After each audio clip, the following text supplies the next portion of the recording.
essoufflée parce que j'ai fait ma petite chorégraphie de danse avant de commencer cette vidéo. Vous comprenez, j'avais envie de célébrer d'une façon tout à fait distinguée et en tout cas à mon échelle de distinguitude pour fêter en fait les 1000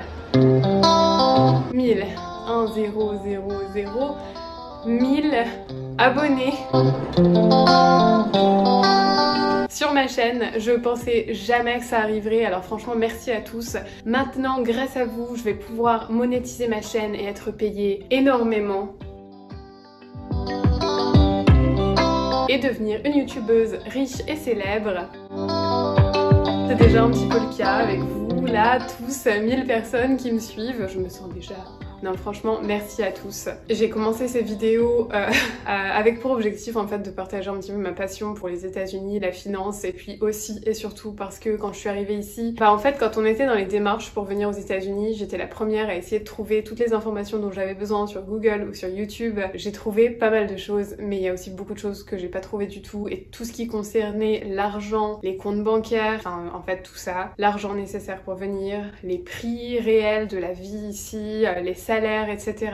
C'est un sujet en fait qui a l'air d'être tabou pour beaucoup et c'est un sujet pour lequel je n'ai trouvé absolument aucune réponse. Et ben on a dû s'adapter sur place, voilà, sans avoir aucune information avant d'arriver aux États-Unis. On peut te dire ouais, tu vas gagner 50 000 $ par an, admettons, et tu te dis waouh, c'est énorme et tout, mais sachez qu'avec 50 000 par an, si vous êtes à New York, Los Angeles ou San Francisco, vous êtes dans un seuil de pauvreté critique. Vous pouvez à peine, en fait, vous pouvez pas vous loger, manger et avoir l'assurance santé. Il faudra choisir. Voilà, donc je trouve que c'est très important de partager en toute transparence ce qui se passe aux États-Unis, ce qui se passe quand on part comme ça à l'autre bout du monde, à quel salaire on peut s'attendre, l'imposition. J'ai fait une vidéo sur l'imposition sur les salaires quand je travaillais encore au cinéma. Il y a un petit peu de temps de ça déjà, je la réactualiserai au moment venu. Et en fait ici, je vous fais partager vraiment toute ma vie aux États-Unis et ce n'est que le début, même si ça fait déjà presque 4 ans, ce n'est que le début. On a plein de projets ici et je vous documenterai toujours tout et je ne vous cacherai jamais rien, encore moins ce qu'il s'agit du côté financier, puisque faut savoir qu'ici ce n'est pas aussi tabou qu'en France. Dire son salaire, montrer ce qu'on investit par exemple avec son collègue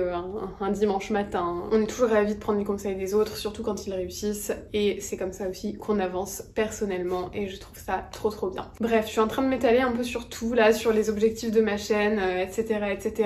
Et c'est ce que ça m'évoque. J'avais pas préparé, j'ai pas du tout préparé cette vidéo à part la partie FAQ. Je me suis juste mis à danser désespérément et là, je sais pas, ça m'évoque en fait tout l'aspect de pourquoi j'ai commencé ma chaîne. Voilà, cette envie de partager sur les États-Unis à des gens que ça peut intéresser, puisque si vous tombez sur mes vidéos, c'est que vous avez probablement recherché des choses en lien avec les États-Unis dans un premier temps. Je suis en train là de sortir vos questions, j'ai mon ordinateur que j'ai caché juste en dessous. Je vais passer en fait tout de suite maintenant à la partie FAQ. Alors avant de commencer cette partie FAQ, si vous n'êtes pas encore abonné à ma chaîne, vu qu'on vient de dépasser les 1000, prochain cap c'est les 10 000. La fille elle va un petit peu trop loin là. Bref, donc si vous n'êtes pas encore abonné, n'hésitez pas à vous abonner en cliquant sur le petit bouton rouge juste là, c'est très facile. Clic. Sur ma vidéo vlog de ce matin, j'ai eu un message, un commentaire de Sarah qui dit qu'elle est curieuse de connaître un petit peu mon quotidien professionnel. Pour ça, en fait, je vais faire une vidéo pour y répondre. Donc bien sûr, je ne pourrai pas filmer quoi que ce soit au bureau, mais je compte vraiment vous faire une vidéo très prochainement. Je vais essayer de filmer au maximum de ce que je peux pendant une semaine en fait, pour vous montrer un petit peu à quelle heure je me lève, ce que je prépare à manger, ma petite organisation en fait de la semaine, comment j'inclus aussi dans tout ça mes vidéos YouTube et leur montage pour que vous puissiez avoir une petite idée de ce que je fais dans une journée. Ça va vous donner en fait une petite idée du rythme qu'on mène professionnellement parlant ici aux États-Unis.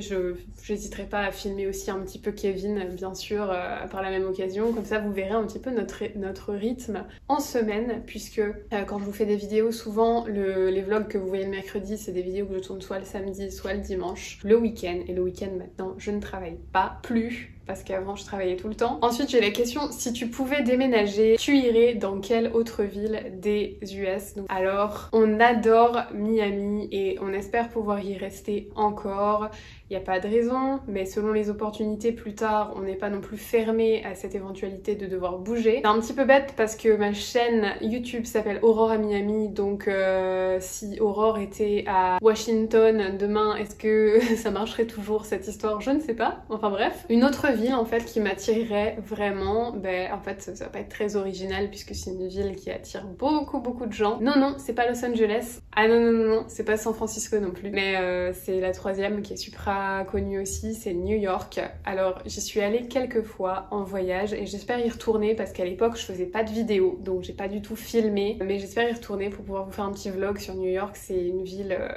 Il n'y a pas de mots en fait pour la décrire. J'ai l'impression d'être dans un autre monde, d'être dans le feu de l'action du monde entier, je sais pas comment expliquer ça. Non pas que j'aimerais vivre sur la longue durée, mais en fait j'aimerais beaucoup vivre pendant 1 an ou 2 à New York si c'était possible. Mais la vie là-bas est très chère et puis partir pour 1 an ou 2 en sachant qu'on ne voudrait pas y rester sur la longue durée, je pense pas que ce soit la meilleure chose à faire non plus. Et j'ai l'impression que je vais rater quelque chose en fait dans ma vie si j'ai pas l'occasion de poser mes valises pendant au moins 1 an à New York une fois dans ma vie. Et même si ça voudrait dire ne plus avoir de voiture, devoir reprendre les transports en commun, le métro, etc. Comme je vous dis, il y a vraiment une ambiance, un ressenti très particulier quand t'es là-bas qui te donne l'impression en fait que tu vis sur avance rapide, mais en même temps il y a tellement de choses, tellement de... Je veux pas vous spoiler New York, en fait je pense qu'on a tous un ressenti qui est un petit peu indescriptible quand on va dans cette ville. J'aimerais vraiment y vivre un petit peu, mais genre en plein dans Manhattan, là où ça coûte 36 millions de reins pour pouvoir aller. Tu as quel âge? Facile comme question. Je suis née en 1950 plus 43. J'ai 27 ans. Dites-moi dans les commentaires si vous pensiez que j'avais plus ou si vous pensiez que j'avais moins. Si vous pensiez que j'avais plus, faudrait peut-être vous retenir de le dire en fait parce que je risque d'être un petit peu en colère et de reporter votre commentaire pour spam. Non, je rigole, c'est pas vrai.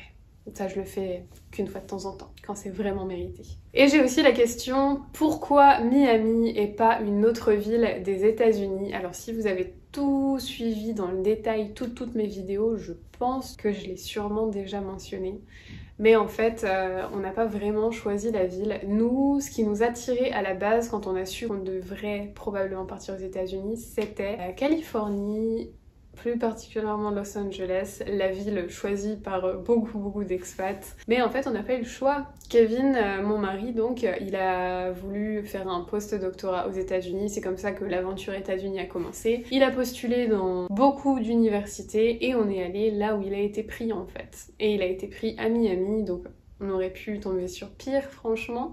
Voilà quoi, c'était pas du tout une déception de devoir venir à Miami. On adorait la Californie, ça on le savait, on était venus en voyage, mais entre le voyage et la réalité de la vie, il y a un fossé. Et nous par exemple là, on est en Floride en ce moment. D'un point de vue imposition, etc., sur le salaire, tout ça, bien plus avantageux. Et la vie est beaucoup moins chère à Miami qu'à Los Angeles. Incomparable, il faudrait sûrement le double, voire plus à Los Angeles pour pouvoir vivre de la façon où on vit à Miami en fait. Sans regret, même si Los Angeles est une ville magnifique, on est très content d'être à Miami au final. Même si ça n'aurait pas été le choix qu'on aurait fait, vous voyez, si on nous avait demandé et qu'on avait vraiment eu le choix. Maintenant on aurait le choix, on choisirait Miami sur Los Angeles. Sans compter qu'on a des risques d'ouragan, nous, mais on n'est pas embêté par les feux, les tremblements de terre, etc. Comme c'est le cas là-bas en Californie. Ensuite j'ai une question de Antoine. Tu retournes tous les combien de temps en France et combien tu payes pour le trajet aller-retour? Alors, quand je rentrais en France plus souvent, donc surtout en fait la première année où je suis venue ici, comme je ne travaillais pas, j'étais rentrée 3 fois. On peut sentir le mal du pays au début, hein, puis c'était pas toujours facile. Donc la première année j'étais rentrée 3 fois, la deuxième année j'ai dû rentrer 1 fois, et voilà c'est tout en fait. Je suis rentrée 4 fois au total depuis que je suis là et là ça fera bientôt 2 ans que je ne suis pas rentrée. Et à chaque fois que je suis rentrée en fait j'ai toujours payé pour un aller-retour à peu près 450 $. Mais je pourrais payer un petit peu moins que ça et peut-être même aux alentours de 350 $, je dirais, si je ne prenais pas la valise en soute mais que je me contentais des bagages cabine. Pourquoi je ne retourne plus en France désormais? Très bonne raison pour ça. On a commencé les démarches pour la carte verte, donc on ne peut pas en fait sortir du territoire, sans quoi on mettrait à mal notre application pour la carte verte. J'ai une question, peux-tu nous parler des nannies au pair, des femmes de 50 ans et non des JF de 18 ans au pair? C'est la question de Giulietta. Alors, des nannies de 50 ans au pair, je vois pas du tout. Enfin, je vois dans les films, mais en vrai, en tout cas en Floride, je veux pas parler pour l'intégralité des États-Unis, je vois pas trop ça. Je pense que ça concernerait peut-être majoritairement les familles très très riches qui veulent une éducation spéciale pour leurs enfants. J'ai l'impression que la plupart des familles aux États-Unis, quand même, quand elles choisissent quelqu'un qui est au pair, elles vont choisir quelqu'un de très jeune, qui sort généralement à peine de ses études. Et c'est généralement beaucoup comme ça aussi qu'on a des Français qui s'expatrient aux États-Unis. C'est plus la vision qu'on en a ici. Généralement, les familles choisissent souvent des jeunes filles au pair. Donc ce que je voulais vous dire aussi, c'est que je ne voulais pas faire qu'une FAQ dans cette vidéo. Je voulais aussi vous annoncer un petit concours. Vous vous souvenez de ma vidéo où Kevin et moi on a testé des produits américains, bien américains. J'ai envie en fait de laisser la chance en tout cas à un de mes abonnés de gagner ce genre de petits produits américains. Je vais en fait envoyer un petit colis pack de survie à un de mes abonnés, celui qui gagnera au concours. Ce concours se fera sur Instagram, alors du coup n'hésitez pas à me suivre sur Aurora Miami. Je vous poste ça très bientôt. Bref, je devrais poster en fait ce concours Instagram dans une semaine à partir de maintenant, donc soyez alerte et ayez l'œil. Sur ce, je ne peux pas vous remercier assez pour les 1000 abonnés. Il m'arrive parfois.